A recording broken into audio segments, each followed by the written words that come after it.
உனக்கு தானே போட்டேன். டேய் உண்மையை சொல்றா. சத்தியமா உனக்கு தானே போட்டேன். சரிப்பா. அப்படி பின்னாலவா யாருக்கு ஓட்டு போட்ட? உனக்கு தானே போட்டேன். உண்மையை சொல்லு. சத்தியமா உனக்கு தானே போட்டேன். அந்த ஆள்கிட்ட என்ன சொன்ன? அவனுக்கு போட்டேன்னு சொன்னேன்.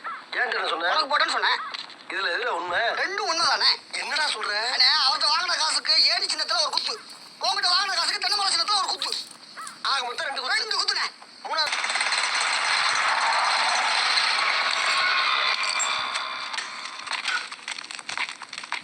சுபையா எப்படி இருக்கு? என்ன நிலவரம்? எப்படி போயிட்டு இருக்கு? இது வரைக்கும் உங்க அப்பா ஜெயிப்பாருங்கிற நம்பிக்கை இருந்துச்சு. இப்ப இடையில ஒரு 2 பேர்ட்ட பேச்சுவார்த்தை நடத்தினேன். உங்க அப்பா க்ளோஸ். என்னடா சொல்ற?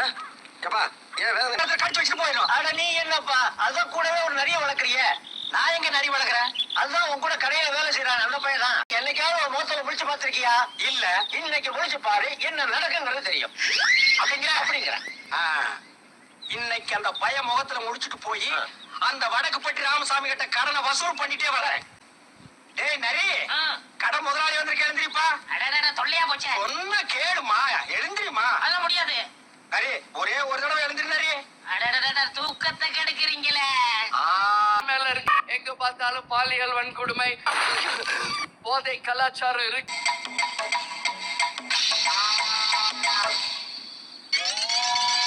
என்ன டயர் பஞ்சர் ஆகி போச்சு? எங்க பார்த்தாலும் பாலியல் வன்கொடுமை, போதை கலாச்சாரம் இருக்கு. நல்ல காரியத்துக்கு போகும்போது சில தடங்கள் வரத்தான் செய்யும். இதையெல்லாம் பார்த்தா நடக்குமா?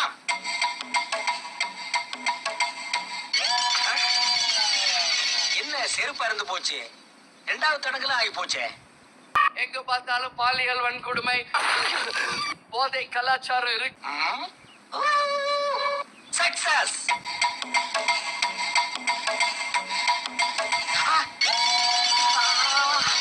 எங்க பார்த்தாலும் பாலியல் வன்கொடுமை, போதை கலாச்சாரம் இருக்கு. என்ன ரத்த காவல்லாம் வாங்குது?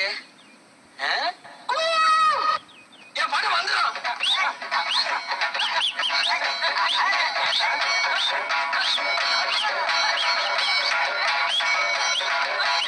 எப்பா செத்தது யாரு? ராமசாமி. எந்த ராமசாமி? நம்ம வடக்குப்பட்டி ராமசாமி.